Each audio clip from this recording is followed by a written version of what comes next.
පියතුමනි football world කප් එක යන channel එක අපේ TV එකේ පේන්නේ නෑනේ. ෆුට්බෝල්? උඹට දැන් එච්චරයි මදි. ෆුට්බෝල් බලන්න. අනේ ගමුකෝ. පිස්සුද?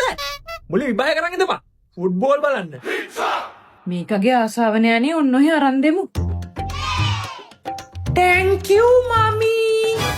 මමි අම්මට මමි ඕන සභාවක් මැද මුන් මට තමයි තාම පියතුමා ගන්නෙ. ඔයා තමයි මේකට අරක් කරන්නේ.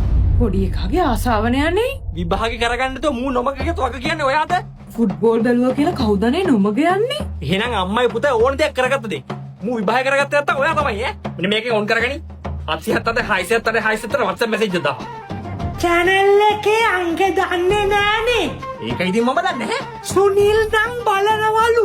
එයාගේ අම්මා ඔන් කරලා දීලා. ඌත් එක්කම නොමග ඵලයන් එහෙනම්.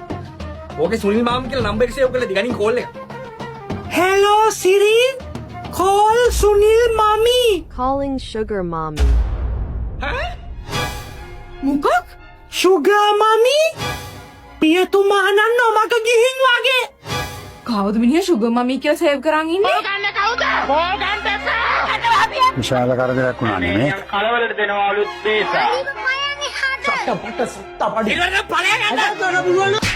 කෝල් කර ඩයලොග් TV channel එක ඇක්ටිවේට් කරේ පෘතුගීසි ලංකාවල්ල ගත්ත කාලේ. ඩියා ඉන්නකොට මොකටද නිකන් කරදර වෙන්නේ? ඉතින් ඩියා කියන්නේ ඩයලොග් ඩෙවලොප් කරපු AI powered virtual assistant කෙනෙක්. මයි ඩයලොග් ඇප් එකෙත් ඉන්නවා. 0.73 670 670 WhatsApp කරමු. channel එකේ නම්බර් එක අමතක වුණත් නම මතක නම් ඒ ඇති. ඩියා ඉතුරු ටික බලාගනි. 24/7 සිංහල, තමිල්, ඉංග්‍රීසි ඕන language එකකින් available. ඉතින් ඩයලොග් TV channels activate කරන්න, account balances check කරගන්න, internet packages activate කරනවා වගේ simple task විතරක් නෙවෙයි. home wifi packages activate කරනවා වගේ next level එකට ඩියාට පුළුවන්. තාක්ෂණයත් එක්ක වෙනස් වෙන ලෝකෙ ඔයත් ඩියා එක අප්ඩේට් වෙන්න.